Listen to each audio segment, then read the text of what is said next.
স্বাগতম জনাইছো মই দীক্ষিত শৰ্মা। অনিমেষৰ হত্যাকাণ্ডৰ মূল অভিযুক্ত কলা গুণ্ডাৰ শেষ পৰিণতি আমি সকলোৱে জানো। অনিমেষক নৃশংসভাৱে হত্যা কৰা এই কলা গুণ্ডাৰ শেষ পৰিণতিৰ সমগ্ৰ ঘটনা প্ৰক্ৰিয়া এই মুহূৰ্তত আমি আপোনালোকক জনাব বিচাৰিছো। অনিমেষক কেনেধৰণে হত্যা কৰা হৈছিল আৰু তাৰ পাছত শেষৰ যি 24 ঘণ্টাত কলা গুণ্ডাৰ লগত কি হৈছিল সেই সকলো প্ৰসংগ এই মুহূৰ্তত আমি আপোনালোকক জনাম। 24 ঘণ্টাৰ A to Z কলা গুণ্ডাৰ শেষ পৰিণতি কেনেকৈ হৈছিল। সোমবাৰে নিশা আৰক্ষীয়ে গ্ৰেপ্তাৰ কৰিছিল কলা গুণ্ডাক। গ্ৰেপ্তাৰৰ পিছতে জেৰা চলোৱা হৈছিল নীৰজ দাস উৰফে কলা গুণ্ডাক। মঙলবাৰে নীৰজ দাসক আদালতত হাজিৰ কৰোৱাৰ চেষ্টা কৰে আৰক্ষীয়ে। উত্তপ্ত পৰিস্থিতিৰ বাবে আদালতত হাজিৰ কৰিব নোৱাৰিলে আৰক্ষীয়ে। আৰক্ষীৰ জেৰাত ড্ৰাগছ ব্যৱসায়ৰ সৈতে জড়িত থকাৰ কথাও প্ৰকাশ কৰে কলা গুণ্ডাই। মঙলবাৰে নিশা কলা গুণ্ডাক লগত লৈ ড্ৰাগছ ঘাটিত আৰক্ষীৰ অভিযান। যোৰহাটৰ চিনামৰাৰ এটা পেট্ৰল পাম্পৰ ওচৰত লৈ যোৱা হৈছিল। আৰক্ষীৰ বলেৰো গাড়ীৰ পৰা জপিয়াই দিলে কলা গুণ্ডাই। দুখনকৈ বাহন আছিল আৰক্ষীৰ। পিছফালৰ গাড়ীয়ে খুন্দা মাৰে কলা গুণ্ডাক। তিনিজন আৰক্ষী লোকো আহত হয় এই দুৰ্ঘটনাত। কলা গুণ্ডাৰ মৃত্যু হয় এই দুৰ্ঘটনাত। ইতিমধ্যে সোমবাৰে নিশা গ্ৰেপ্তাৰ কৰা হৈছিল আৰু ইয়াক কলা গুণ্ডাৰ যেতিয়া গ্ৰেপ্তাৰ কৰা হৈছিল কি কৈছিল কলা গুণ্ডাই শুনক।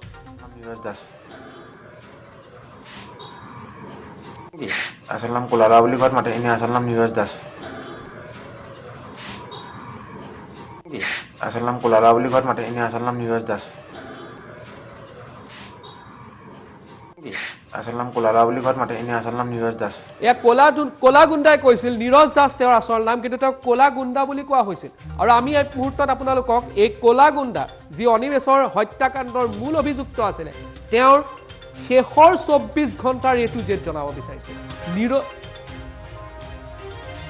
নীৰজ দাসে উৰফে কলা গুণ্ডাই কেনেকৈ অনিমেষক হত্যা কৰিছিল আৰু তাৰপিছত ক'ত গৈ আছিলে, আৰক্ষীয়ে কেনেকৈ গ্ৰেপ্তাৰ কৰিছিল আৰু শেষ পৰিণতি পৰ্যন্ত কি হ'ল, এই বিষয়ে মই কথা পাতিবলৈ মই সংযুক্ত হ'ব বিচাৰিম। মোৰ সহযোগী সাংবাদিক আছে অভিজিত আচাৰ্য যোৰহাটৰ পৰা। অভিজিত, মই আপোনাৰ ওচৰলৈ আহিছোঁ। কলা গুণ্ডা যি শেষ পৰিণতি হ'ল আমি সকলো জানো। সমগ্ৰ ঘটনা প্ৰক্ৰিয়া মই আপোনাৰ পৰা জানিব বিচাৰিম। অনিমেষক হত্যাকাণ্ডৰ পাছৰ পৰা ক'ত আছিল এই কলা গুণ্ডা? অভিজিত। অশোক নিশ্চয়কৈ দীক্ষিত 30 তাৰিখ যোৱাকালিৰ দিনটোত কলা ল'ৰা ওৰফে নীৰজ দাসক গ্ৰেপ্তাৰ কৰিছিলে যোৰহাট আৰক্ষীয়ে। আৰু যোৰহাট আৰক্ষীয়ে তেওঁৰ নিজৰ যি বৰিগাঁওস্থিত তেওঁৰ নিজৰ যি বাসগৃহ সেই বাসগৃহৰ বাহনিৰ পৰা তেওঁক গ্ৰেপ্তাৰ কৰিছিলে যোৰহাট আৰক্ষী। আৰু ইয়াৰ পাছতে যোৰহাট সদৰ থানাত তেওঁক লৈ অনা হৈছিল আৰু যোৰহাট সদৰ থানাত তেওঁক ৰাখিছিলে। ইয়াৰ লগতে অন্যতম আৰু 12 গৰাকী অভিযুক্তকো যোৰহাট সদৰ থানাত ৰখা হৈছিলে। কিন্তু ইয়াৰ পাছতে যিহেতু কালিৰ দিনটোত প্ৰতিগৰাকী আসামীক যিহেতু আদালতত হাজিৰ কৰা হৈছিল, ইয়াৰ লগতে কলা ল'ৰা ওৰফে নীৰজ দাসকো আদালতত হাজিৰ কৰাৰ বাবে আৰক্ষীয়ে লৈ আনিছিল, সদৰ থানাৰ পৰা উলিয়াইছিল। আৰু সদৰ থানাৰ পৰা উলিওৱাৰ সময়তে এক অভাৱনীয় পৰিস্থিতিৰ সৃষ্টি হৈছিল, যাৰ কাৰণে আৰক্ষীয়ে কলা ল'ৰা ওৰফে নীৰজ দাসক আৰক্ষীয়ে আদালতলৈ বা মেডিকেল কৰাৰ বাবে লৈ আনিব পৰা নাছিলে। 12 গৰাকীকৈ বিপৰীতে 12 গৰাকীকৈ অভিযুক্ত আৰক্ষীয়ে আদালতত হাজিৰ কৰা হৈছিলে। আৰু ইয়াৰ লগতে কেইবাগৰাকীক ন্যায়িক জিম্মাত আৰু কেইবাগৰাকীক আৰক্ষী জিম্মাত দিছিলে আদালতে। কিন্তু কলা ল'ৰা ওৰফে নীৰজ দাসক আৰক্ষীয়ে যিহেতু কোনো ধৰণৰ স্বাস্থ্য পৰীক্ষা কৰিব পৰা নাছিলে, আজি তেওঁক আদালতত হাজিৰ কৰাৰ কথা আছিলে। কিন্তু আৰক্ষীৰ হাতত যিহেতু তথ্য প্ৰমাণত যথেষ্ট দৰকাৰ আছিলে, তাৰ কাৰণে তেওঁক আজি যোৰহাট চিনেমৰাৰ পথেৰে তেওঁক লৈ গৈ আছিলে আজি পুৱতি নিশা 3 বজাত। আৰু ইয়াৰ পাছতে তেওঁ গাড়ীৰ পৰা তেওঁক পলোৱাৰ চেষ্টা কৰিছিলে, আৰক্ষীৰ চক্ৰবেহুৰ পৰা তেওঁ পলোৱাৰ চেষ্টা কৰিছিলে।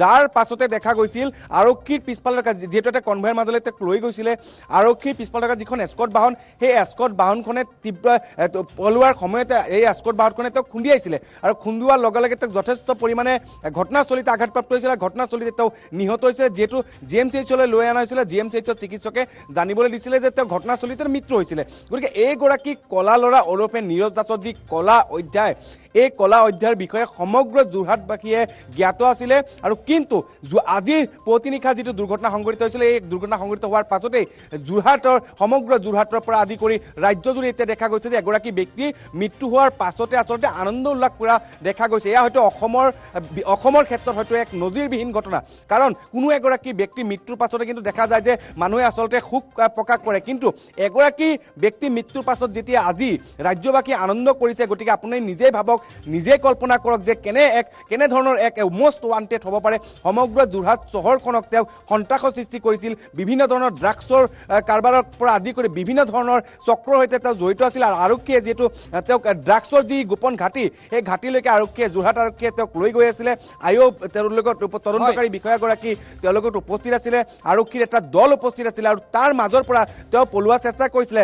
দীক্ষিত, এটা কথা আপুনি কল্পনা কৰক, যিদিনা তেওঁ ঘটনাটো সংঘটিত কৰিছিলে ইয়াৰ আগৰ দিনা তেওঁ ইতিমধ্যে গৈছিলে আদালতত, আৰু আদালতত গৈ তেওঁ যিহেতু পূৰ্বেও কেইবাটা গোচৰত তেওঁ অভিযুক্ত হৈ আছিলে, তেওঁ জামিনৰ বাবে গৈছিলে আদালতত, আৰু তাত আদালতত থকা যিসকল অধিবক্তা সেই অধিবক্তাসকলে তেওঁক নিজ চকুৰে দেখিছিলে যে তেওঁ আদালতত জামিনৰ বাবে গৈছিলে। গতিকে ভাবক, এগৰাকী আসামী ইমান এটা পাখণ্ড ইমান ডাঙৰ এটা ঘটনা সংঘটিত কৰি ৰাজপথৰ মাজত এগৰাকী যুৱকক চুচুৰাই মৰিয়াই হত্যা কৰাৰ পাছতো পূৰ্বত থকা যিসমূহ গোচৰ, এইসমূহ গোচৰৰ জামিনৰ বাবে তেওঁ আদালতলৈ গৈছিলে, আৰু আদালতলৈ গৈ তেওঁ নিজ ঘৰলৈকে গৈছিলে। নিজ ঘৰত গৈ তেওঁ থকা অৱস্থাত আৰক্ষীয়ে তেওঁ বাহনিৰ পৰা উদ্ধাৰ কৰি আনি যোৰহাট সদৰ থানাত লৈ আনিছিলে, আদালতত হাজিৰ কৰাৰ কথা আছিলে, কিন্তু তেওঁক আৰক্ষী চক্ৰবেহুৰ পৰা তেওঁ কপাল বেয়া আছিল। আৰক্ষী চক্ৰবেহুৰ পৰা তেওঁ পলাবলৈ গৈ আৰক্ষীৰ এস্কৰ্টৰ বাহনৰ খুন্দাত তেওঁ ইতিমধ্যে নিহত হৈছে, আৰু ৰাজ্যবাসীয়ে তেওঁ মৃত্যুৰ পাছতে ৰাজ্যবাসীয়ে আনন্দ উল্লাস কৰা পৰিলক্ষিত হৈছে। অভিজিত, মই আপোনাৰ ওচৰলৈ পুনৰ আহিম, আপুনি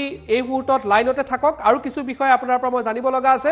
ইতিমধ্যে আপুনি যিখিনি কথা বৰ্ণনা কৰিলে এই সন্দৰ্ভত আৰক্ষী অধীক্ষকে কি মন্তব্য কৰিলে? আৰক্ষী অধীক্ষকৰ মন্তব্য আগবঢ়াইছে যোৰহাটত। আছে আমাৰ কলা ল'ৰা বুলি কয় নীৰজ দাস। এই ইন্ট্ৰোগেশ্যন আচল নাম কলা ল'ৰা বুলি ঘৰত মাতে, এনে আচল নাম নীৰজ দাস। কালি ৰাতি যি মেইন একিউজড আছে আমাৰ কলা ল'ৰা বুলি কয় নীৰজ দাস।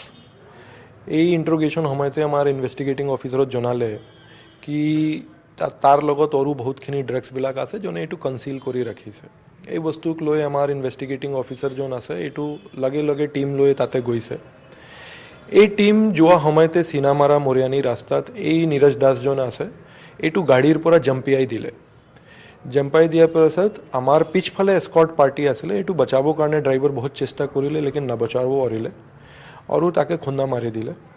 তাৰ পিছত এইটো একদম কিনাৰাত গৈ এইটো আমাৰ এটা ৱাল আছে, তাতে ৱালত এইটো টক্কৰ লাগিলে। এইটো বস্তু লৈ আমাৰ মানুহ বহুত আহত হৈছে। আয়ো একদম দেখিলে লাগে নীৰজ দাসক আৰু আমাৰ পাৰ্টিক উঠাই JMCHত লৈছে। তাতে লৈ যোৱাৰ পিছত ডক্টৰে নীৰজ দাস উৰ্ফ কলা ল'ৰাক ব্ৰড ডেড ডিক্লেয়াৰ কৰিছে, আৰু আমাৰ 3জন পাৰ্টিৰ মানুহজন আছে এইটো এতিয়ালৈকে তাতে ট্ৰিটমেণ্ট লৈ আছে। কিমান পুলিচৰ মানুহ ছাৰ? কিমান? 3জন আছে আমাৰ পুলিচৰ 3জন এইটো হাৰ্ট হৈছে আৰু এইটো ট্ৰিটমেণ্ট লৈ আছে। 12জনক ইতিমধ্যে আপোনালোকে গ্ৰেপ্তাৰ কৰিছে, মূল অভিযুক্ত 12গৰাকী। ইয়াৰ ভিতৰত মোহন দাসক আপোনালোকে মূল অভিযুক্ত হিচাপে লৈছেনে সমগ্ৰ ঘটনাত? মোহন দাসৰ আমি কালপেবিলিটি দেখিছোঁ, আৰু ইনভেষ্টিগেশ্যনত বাকী বস্তুবিলাকে আহি যাব। আমি বহুত ষ্ট্ৰং চাৰ্জশ্বিট প্ৰিপেয়াৰ কৰি আছোঁ চব অভিযুক্ত এগেইনষ্টত, আৰু অতি সোনকালে আমি এইটো বস্তু যোন আছে এইটো চাৰ্জশ্বিট কৰিম। 15 দিনৰ আপোনালোকৰ হাতত সময়সীমা আছে। এতিয়া আপোনালোকৰ ধৰক হাতৰ 3-4 দিন গ'লেই আৰু খুব কম দিন বাকী আছে। 15 দিনৰ ভিতৰত আপোনালোকে চাৰ্জশ্বিট দাখিল কৰিব পাৰিবনে? আমাৰ যোন সময় আছে আমি সময় হিচাপে এইটো চাৰ্জশ্বিট কৰোঁ, কিয় আমি মতলব কি 1 মাহত আমি সময় পাইছোঁ এইটো কাৰণে, আৰু এইটো আমি ভালদৰে 1 মাহৰ ভিতৰত কৰিব পাৰিম। মই আপোনাক সুধিছোঁ, যোৰহাট আৰক্ষীৰ বিৰুদ্ধে বহুকেইটা অভিযোগ সচেতন নাগৰিকে হওক বা যোৰহাটৰ সমাজৰ পৰা তেওঁলোকে দিছে যে আমি যেনেদৰে যোৰহাট আৰক্ষীৰ পৰা সহায় লাভ কৰিব লাগিছিল ঠিক আমি তেনেকৈ পোৱা নাই। বহুতে তেনেধৰণৰ অভিযোগ আমাক দিছে। এতিয়া কথাটো ছাৰ হ'ল যে যিদিনা সেই ঘটনাটো সংঘটিত হৈছিলে, ঘটনাটো সংঘটিত হোৱাৰ সময়ত আপোনালোকৰ আৰক্ষীৰো কনিষ্টবল তাতে আছিলে, কিন্তু তেওঁলোকে কোনো ধৰণৰ বচাব নোৱাৰিলে বা সেই যিটো গেডাৰিং আছিলে গেডাৰিংটো ভাঙিবলৈ তেওঁলোকে সক্ষম হোৱা নাই, যাৰ পৰিপ্ৰেক্ষিতত তেনে এটা ঘটনা সংঘটিত হ'ল বা বহুতে আৰক্ষীৰ বিৰুদ্ধে অভিযোগ কৰিছে। সেই সমগ্ৰ ঘটনাটোক লৈ আপুনি কি ক'ব বিচাৰিব? আমি এইটো ক'ব বিচাৰোঁ কি যেনেকৈ আমাৰ আৰক্ষী প্ৰশাসনবিলাকে কাম কৰি আছে, এইটো দেখা দুটা পক্ষ থাকে। এটা পক্ষ হয় কি গিলাচ আধা ভৰা আছে, আধা খালী আছে। আমাৰ আৰক্ষী প্ৰশাসন কি একশ্যন লৈছে কি একশ্যন লোৱা নাই এইটো চব আমি বস্তু চাই লওঁ আৰু বাকী যি আমাৰ একশ্যন হৈ আছে বাকী একশ্যনটো আপোনাৰ সন্মুখতে আছে আৰু এই বস্তু লৈ আমি কৈ আছোঁ যোৰহাটৰ ৰাইজৰ কাৰণে আমি বহুত ভালদৰে কাম কৰি যাওঁ এইটো বস্তু লৈ আমি চেষ্টা কৰি আছোঁ আৰু ৰাইজে এতিয়া বস্তু নিজে এইটো এক্সপিৰিয়েঞ্চ কৰি আছে থেংক ইউ বেট লাঠি আৰু বহুত জোং দি বহু এয়া আৰক্ষী অধীক্ষকৰ মন্তব্য আছিলে মৃত্যুৰ পিছত যোৰহাটলৈ অনা হ'ল মৰ্কত ৰখা হৈছিল তাতো কিছু অপ্ৰীতিকৰ বা তাতো এনেকুৱা ধৰণৰ কিছু পৰিস্থিতিৰ সৃষ্টি হৈছিল মই পুনৰ যাব বিচাৰিছোঁ যোৰহাটত থকা মোৰ সহযোগী সাংবাদিক আছে অভিজিত আচাৰ্য ইতিমধ্যে আপুনি উল্লেখ কৰিছিল যে এই ধৰণৰ ঘটনা যি ক'লা ল'ৰা বা ক'লা গুণ্ডা বা যাৰ নাম যি নামেৰে অভিহিত কৰা নাযাওক কিয় তেওঁৰ মৃত্যুৰ পিছত যোৰহাটবাসী বা অসমত এটা দেখা পোৱা গৈছিল যে ৰাইজে ভাল পাইছিলে মই আপোনাৰ পৰা জানিব বিচাৰিছোঁ যে তেওঁক যেতিয়া মৰ্কত ৰখা হৈছিল বা তেওঁৰ মৃতদেহ যেতিয়া লৈ অনা হৈছিল সেই সময়ত কি হৈছিল কেনেকুৱা ধৰণৰ পৰিৱেশ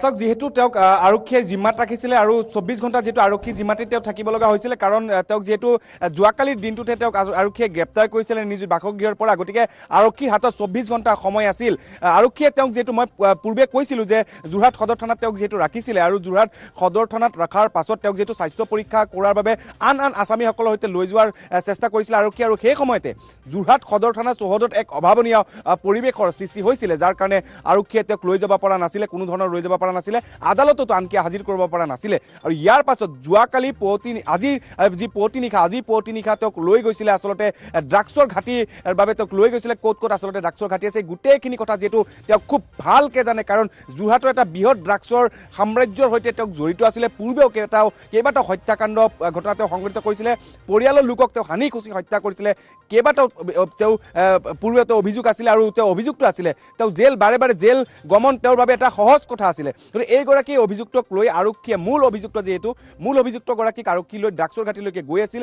আৰু তাতে এই ঘটনাটো সংঘটিত হৈছিলে মই পুনৰ কৈছোঁ যে দুৰ্ঘটনাটো সংঘটিত হৈছিলে দুৰ্ঘটনা সংঘটিত হোৱাৰ পাছতে আৰক্ষী তেওঁ যি মৃতদেহ আচলতে সেই মৃতদেহ JMCHলৈকে লৈ আনিছিলে আৰু JMCHলৈকে গোটেই নিশাটো তেওঁৰ যি মৃতদেহ সেই মৃতদেহ আছিলে আৰু 10 বজাৰ লগে লগে মৰণোত্তৰ পৰীক্ষাৰ বাবে আচলতে চিকিৎসক আহি উপস্থিত হৈছিলে দণ্ডাধীশ পৰ্যায়ৰ বিষয়াসকল উপস্থিত আছিলে সমগ্ৰ মৃতদেহ যি পষ্টমৰ্টেম সেই পষ্টমৰ্টেমৰ সমগ্ৰ দিশটো আচলতে ভিডিঅ'গ্ৰাফিৰ জৰিয়তে কৰা হৈছিলে দণ্ডাধীশ পৰ্যায়ৰ বিষয়া উপস্থিত আছিলে আৰু দণ্ডাধীশ আৰু তেওঁলোকৰ পৰিয়ালৰ উপস্থিতিত তেওঁলোকৰ পৰিয়ালে তেওঁৰ যি মুখমণ্ডল সেই মুখমণ্ডল চিনাক্ত কৰিছিলে ইয়াৰ পাছতে পোষ্টমৰ্টেম কৰাইছিলে আচলতে পোষ্টমৰ্টেম কৰা যিকেইটা আচলতে ক্ৰাইটেৰিয়া আছে এই সম্পূৰ্ণ ক্ৰাইটেৰিয়া আচলতে ফ'ল' কৰা হৈছিলে ফ'ল' কৰাৰ পাছতে তেওঁ পৰিয়ালৰ লোকে চিনাক্ত কৰিছিলে আৰু চিনাক্ত কৰাৰ পাছতেই তেওঁ মৰণোত্তৰ পৰীক্ষা সম্পন্ন কৰা হৈছিলে আৰু 10 বজাৰ পৰা 11-12 বজাৰ ভিতৰত যিহেতু মৰণোত্তৰ পৰীক্ষা সম্পন্ন হৈছিলে আৰু মৰণোত্তৰ পৰীক্ষা সম্পূৰ্ণ কৰাৰ পাছতেই এটা অভাৱনীয় দিশ এটা দেখা গৈছিলে যিটো দিশ হৈছে তেওঁৰ পৰিয়ালৰ লোকে এখন গাড়ীৰ বাবে অভাৱ কৰিব লগা হৈছিলে যোৰহাটত থকা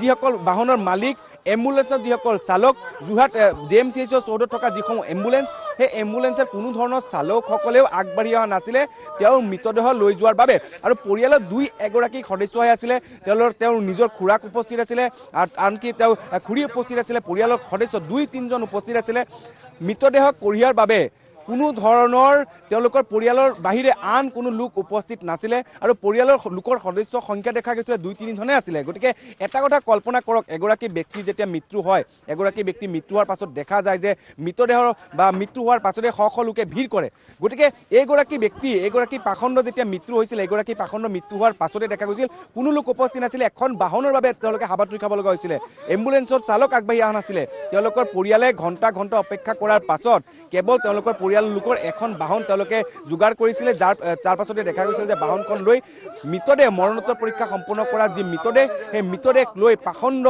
নীৰজ দাস ওৰফে কলা ল'ৰাৰ মৃতদেহটো লৈ পৰিয়ালৰ লোকে হুক কান্দি গৈছিলে আৰু পৰিয়ালৰ লোকে যিহেতু হুক কান্দিছিলে সেই হুক কান্দা থকাৰ সময়তে তেওঁৰ যি খুৰাক সেই খুৰাক সৈতে আমি কথা পাতিছিলোঁ ঘটনাটোৰ বিষয়ে সুধিছিলোঁ তেওঁ খুৰাক স্পষ্টকৈ কৈছে যে এই দুৰ্ঘটনাটোক লৈ আমাৰ যথেষ্ট পৰিমাণে সন্দেহ আছে কেইবাটাও ভয়ংকৰ ষ্টেটমেণ্ট তেওঁৰ খুৰা আজিৰ দিনটোতো দিছে যে সৰুতে কোনো ভাবি নলয় যে ডাঙৰ হ'লে যে বেয়া হ'ব ইয়াৰ লগতে আৰু কেইবাটাও ধন্যবাদ জনাইছো এই মুহূৰ্তত কল্পনা কৰক এটা ভয়ংকৰ হত্যাকাণ্ড কলা ল'ৰাৰ কলাৰ অধ্যায় আজি অন্ত পৰিল দীক্ষিত হয় ধন্যবাদ জনাইছো অভিজিত আপুনি সবিশেষ তথ্য জনালে এই মুহূৰ্তত আগবঢ়াব ওলাইছো কলা ল'ৰাৰ যিজন খুৰাক আছিল খুৰাকে কি মন্তব্য কৰিলে শুনক নীৰজৰ খুৰাক হয় মই খুৰাক হিচাপে কি ক'ম আৰু এতিয়া অসমবাসীৰ মনততো শান্তি লাগিছে ন মানুহ বদলি মানুহ এটা মৰিছে সেইটোতো ৰাইজে ভালেই পাইছে, কোনো কথা নাই বাৰু।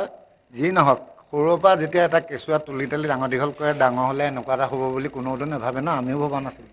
সেইটো মৃত্যু মানে কি আকস্মিকে হৈছে, ধৰক কৰোঁ বুলিতো কোনেও কৰা নাই ন, পাব্লিকৰ মাজত হৈছে। অকল ইহঁতিয়ে যে মাৰিছে এইটো কথা নাই, বহুত কি কৰিলে এওঁ মাৰিছে বা বেলেগেও মাৰিছে, এতিয়া বহুতে মাৰিছে, অকল এজন মানুহতো এজন মানুহক মাৰিব নোৱাৰে ন।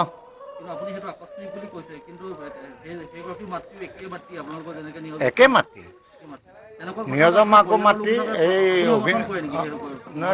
আজি নীৰজো ধৰি লওক যিজন ল'ৰা যে ঢুকালে আমাৰ ছাত্ৰ সন্থাৰ ল'ৰাজন, তেওঁ কাজিয়া এখন হ'ব বুলি ওলাই অহা নাছিলে, বা আমাৰ ঘৰৰ পৰা নীৰজহঁত ওলাই অহা নাছিলে যে কাজিয়া কৰিমগৈ বুলি। এনেকুৱা এটা সেইটো আকস্মিকে হৈছে, সেইটোতো কৰিম বুলি কোনো ওলাই অহা নাই, তেওঁলোকো ওলাই অহা নাই, ইও ওলাই অহা নাই, নহয় জানো। এইটো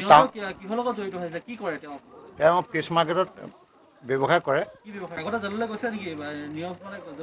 গৈছে মই ইমান গন্তি কৰি থকা নাই কেইবাৰ গৈছে। আমাৰ নিজৰ ব্যক্তিগত গাড়ী আছে, আমিতো পেলাই দিব নোৱাৰোঁ। কি জনাইছে নাজনাইছে আমাৰ খুৰাকৰ মন্তব্য। মই পুনৰ যোৰহাটত যাব বিচাৰিছোঁ। যোৰহাটত মোৰ সহযোগী অভিজিত আচাৰ্য আছে। অভিজিত, খুৰাকে অভিযোগ কৰিলে বা খুৰাকে নিজৰ কথা ক'লে, কিন্তু এম্বুলেন্স চালকসকলে এই ক'লা গুণ্ডাৰ মৃতদেহ লৈ যোৱাৰ অস্বীকাৰ কৰিছিল। অভিজিত,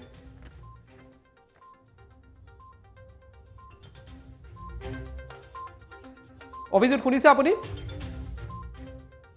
এম্বুলেন্স যিসকল চালক আছিলে তেওঁলোকে কিন্তু দীক্ষিত, মই এটা কথা আপোনাক ক'ব লাগিব যে এম্বুলেন্সৰ যিসকল চালক, সেইসকল চালকে যিহেতু তেওঁলোকে যোৰহাটতে থাকি তেওঁলোকে ডাঙৰ দীঘল হৈছে, গতিকে তেওঁলোকে কৈছে, যদিও তেওঁলোকে গাড়ী চালক, কিন্তু তেওঁলোকে নিজ মুখেৰে কৈছে যে শিক্ষাৰ নগৰী যোৰহাটৰ প্ৰাণকেন্দ্ৰ, গতিকে শিক্ষাৰ নগৰীত যে এনেধৰণৰ ঘটনা এটা সংঘটিত হ'ব আমি কেতিয়াও ভাবা নাছিলোঁ। আৰু আমাৰ চকুৰ সন্মুখতে যিহেতু এইটো ঘটনা সংঘটিত হৈছে, আমি যিহেতু দেখিছিলোঁ আৰু আমি সৰুৰে পৰাই হওক আমি শুনি আহিছিলোঁ যে এই যি ক'লা ল'ৰা যিটো নীৰজ দাসৰ যিটো পৰিয়াল, এই পৰিয়ালৰ যিটো বৰিগাঁৱত তেওঁলোকৰ যিটো আচলতে সন্ত্ৰাস, মানুহ যাবলৈ য'ত আচলতে তেওঁলোকে ভয় কৰে, বছৰ বছৰ ধৰি তেওঁলোকে মাছৰ গাদী নামত তেওঁলোকে ভয়ংকৰ এক সন্ত্ৰাসৰ সৃষ্টি কৰি আহিছে। আনকি প্ৰশাসনৰ লোকসকলে তেওঁলোকৰ এই যি গাঁও বৰিগাঁৱত সোমাবলৈ ভয় কৰে। গতিকে যোৰহাটৰ এই চালকসকলে এই নাৰকীয় ঘটনাটোক লৈ তেওঁলোকে কৈছে যে এইটো যিটো ঘটনা সংঘটিত কৰিছে, আমি যদি এওঁলোকৰ নষ্টদেহ, তেওঁৰ যি মৃতদেহ, এই মৃতদেহ যদি আমাৰ এম্বুলেন্সত কঢ়িয়াই যদি আমি লৈ যাওঁ, তেতিয়াহ'লে হয়তো আমাক পাপে চুব, বা এই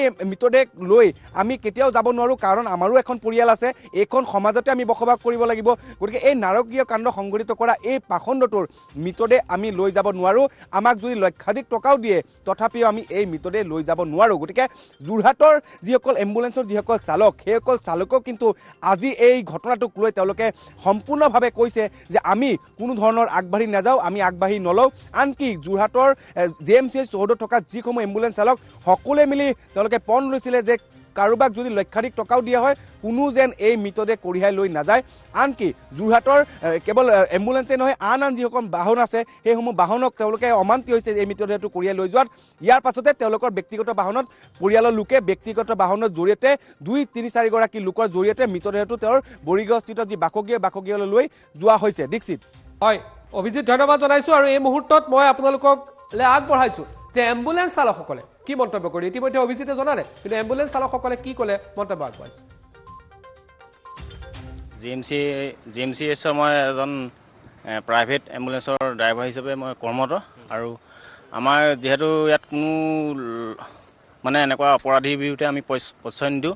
2 নম্বৰৰ কথাটো হ'ল কি, গোটেই অসম যে আজি যোৰহাটবাসী ৰাইজ ভূপিত হৈছে, মৰ্মান্বিত লজ্জিত হৈ আছোঁ। আমি এনেকুৱা এজন অপৰাধীক আমি পপীয়াৰ ধুৰন্ধৰক আমি কোনো মতে আমাৰ গাড়ীত আমি উঠিব দিয়া নহ'ব। কাৰণ কিয়, আমি ইয়াত বহুত ভাল আৰু দুখীয়া হওক ধনী হওক বহুত পৰিয়ালৰ আমি ইয়াত নি মেলি আমি এম্বুলেন্স সেৱা আগবঢ়াই আহিছোঁ।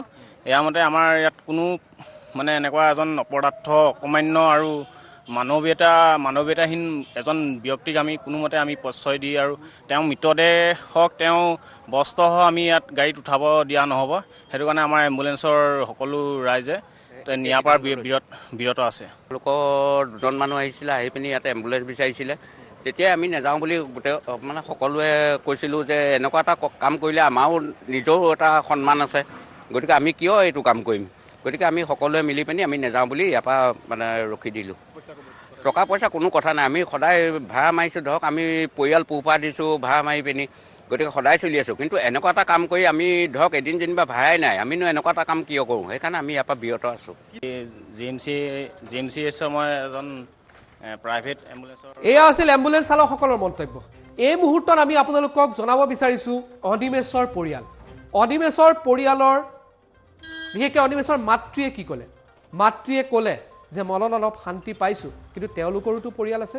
মাত্ৰ এটা দিনৰ পূৰ্বে নিজৰ পুত্ৰক হেৰুৱা মাতৃয়ে কি ক'লে যে ঠিক আছে তেওঁলোকৰো পৰিয়াল আছে, আগবঢ়াইছোঁ।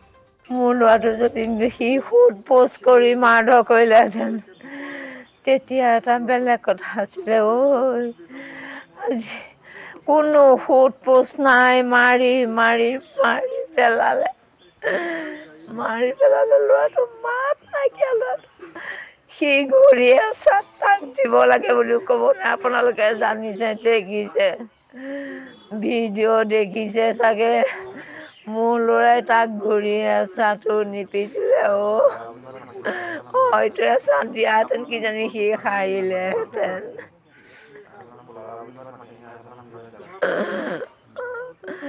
এচাটো নিপিটিলে মোৰ ল'ৰাই। সি চাগে সেই সময়ত বাচিবলৈ কিমান যত্ন। অকণো মুখৰ মাত নাই ল'ৰাটো। মাৰ কামুৰিলে। সেইজন আজি এইটো ল'ৰা মৰা শব্দ শুনি মই খুব আনন্দিত হৈছোঁ। কালি মাকলে বেয়া লাগিছে, মোৰ নিচিনাই সেইজনী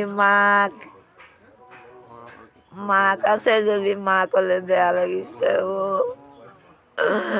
মোৰ নিচিনাই এজনীও মাকে চাগে ইয়াৰ বুকুৱে কান্দিছে।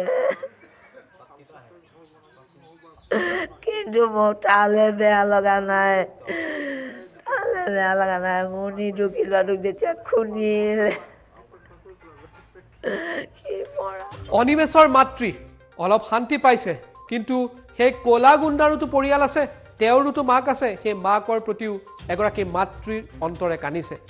মাত্ৰ এটা দিনৰ পূৰ্বে নিজৰ সন্তানক হেৰুৱাই এই মাতৃৰ মন্তব্য যে ঠিক আছে তেওঁ ক'লা গুণ্ডাটো নাই, কিন্তু তেওঁৰোতো মাতৃ আছিলে, তেওঁৰোতো পৰিয়াল আছে। এয়াই হয় মাতৃ। এই মুহূৰ্তত আমি আগবঢ়াব ওলাইছোঁ মুখ্যমন্ত্ৰী ডক্টৰ হিমন্ত বিশ্ব শৰ্মাই কি মন্তব্য কৰিছিল। অত্যন্ত তৎপৰতাৰে সৈতে 13 গৰাকী অপৰাধীক গ্ৰেপ্তাৰ কৰিছিল। ইয়াত যিজন ল'ৰা যিজন আমি আজি ৰাতিপুৱা মৃত্যু হোৱা দেখা পাইছোঁ, তেখেত ইণ্টাৰোগেশ্যনত তেওঁ প্ৰকাশ কৰিছিল যে তেওঁ আমাক কিছু লিড দিব, আৰু তেওঁক সেইকাৰণে আমি মৰিয়নি থানালৈকে লৈ গৈ আছিলোঁ। যোৰহাটৰ পৰা মৰিয়নিলৈ যাই থকা সময়তে তেওঁ গাড়ীৰ পৰা জাপ মাৰি পলাব চেষ্টা কৰে আৰু তাতে তেওঁৰ মৃত্যু হয়। অৱশ্যে মৃত্যু হৈছে নাই হোৱা এইটো আমি গম পোৱা নাছিলোঁ। যেতিয়া যোৰহাট মেডিকেল কলেজলৈকে আহিছিল তেতিয়া তেওঁ ব্ৰড ডেড হয়। আৰু তেওঁক যেতিয়া তেওঁ জাপ মাৰে, তেওঁক ধৰিবৰ কাৰণে অসম পুলিচৰ জোৱানসকলেও যেতিয়া জাপ মাৰে, আমাৰ জোৱানসকলো তাত আঘাতগ্ৰস্ত হয়। যি নহওক, বহুতে কৈছে যে অসম আৰক্ষীয়ে খুব ভাল কৰিলে, খুব ভাল হ'ল, এনেকুৱা ধৰণৰ কথাবিলাক ৰাতিপুৱাৰ পৰা মই শুনি আছোঁ। কিন্তু মই নিজে মোৰ মনটো সন্তুষ্ট নহয়, কাৰণ আমাৰে ল'ৰা এজনে আমাৰে ল'ৰাক মাৰিব, এনেকুৱা পৰিৱেশলৈকে আমি জাতিটোক কিয় লৈ গ'লোঁ? মই ভাবোঁ যোৰহাটৰ ঘটনাৰ পৰা আকৌ এবাৰ নিজক ক'ৰবাত আত্মমন্থন কৰাৰ সময় আহি পৰিছে নেকি, চোৱাৰ সময়।